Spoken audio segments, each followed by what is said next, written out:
So today is the day we have all been waiting for as British patriots rally against the Starmer regime. Today, we will be documenting it all from the start to the finish. In this first video, we have the start as thousands of British patriots gather and begin their march to Downing Street. Hit the like button and subscribe to the channel and join our fast-growing community. Let's get into the footage.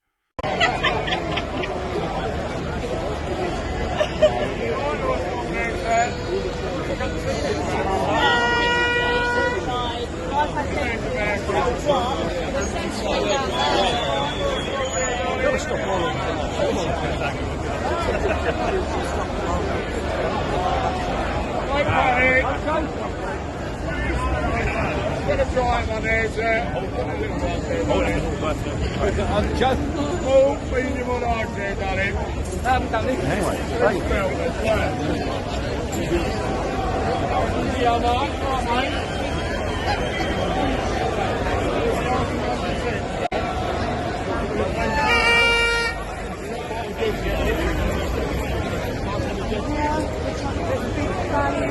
London Stage.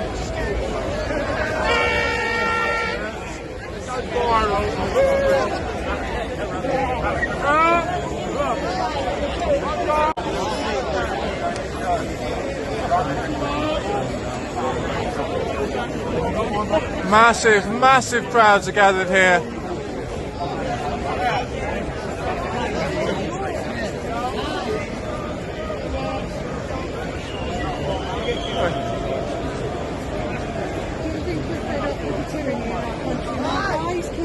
We are.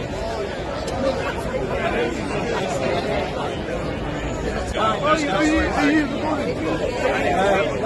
the SCA Jones. Oh, nice! Oh, that's going to be awesome.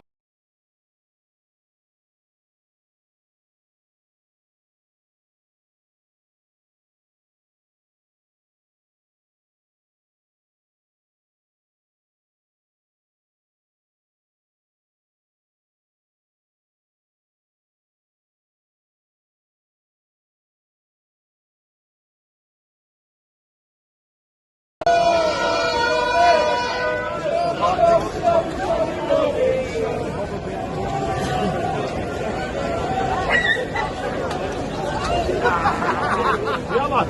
Aber weird eyes, you know.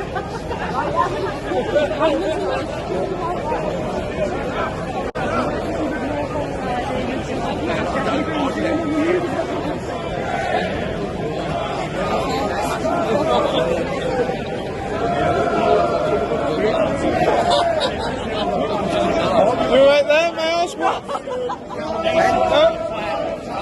I can't interview you. Oh, no. Okay, never mind. I don't blame people for being shy.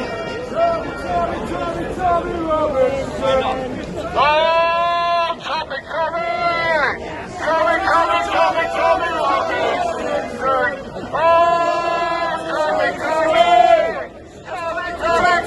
Tommy Robinson!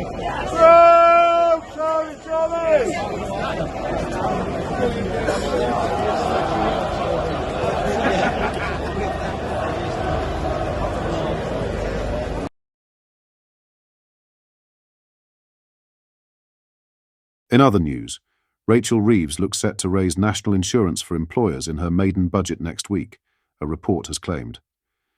In the Chancellor's attempt to provide more funding for public services and roll out fresh pay rises, Reeves will likely hike employers' contribution by up to 2%. Reeves is also predicted to cut earnings thresholds at the point at which businesses face taxation for national insurance, the Times has claimed. Such a move is estimated to bring in approximately £20 billion to the Treasury and is said to represent the largest tax rise that will be unveiled next week.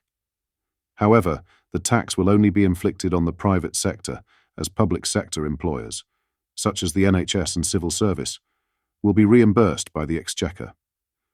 Employers currently pay a rate of 13.8%, which could be brought up to over 15% under Reeves's plan to plug a £22 billion black hole supposedly left by the last Tory government. The Labour Chancellor is expected endure backlash over broken manifesto promises as a consequences after Keir Starmer, 2024, pledged not raise income tax, national insurance or VAT for working people ahead of the 2024 general election. Throughout the campaign, senior Labour figures assured the public that the term working people referred to anyone who went out to work. Since then, the Prime Minister has said that people who get their money from going out to work will be protected by the dreaded tax raid, which has sparked worry amongst those with properties and other assets, such as landlords. However, Reeves is set to insist that her budget is not a breach of the pledge, since the tax will not directly impact the working people, the employees. She will seek to justify her actions by arguing that the NHS requires greater investment and that businesses must cover the costs. Reeves is also set to cushion the health service with a further £10 billion, raising its budget by approximately 3 to 4%, while other taxes, such as capital gains tax on shares, will increase and inheritance tax loopholes will be closed. Ahead of Reeves's announcement, business bosses have expressed concerns surrounding the tax raid, fearing it would negatively impact the growth that Labour has preached about since their election campaign earlier this summer. They warned that it could lead to a wage growth slump as employers scramble to combat company expenses.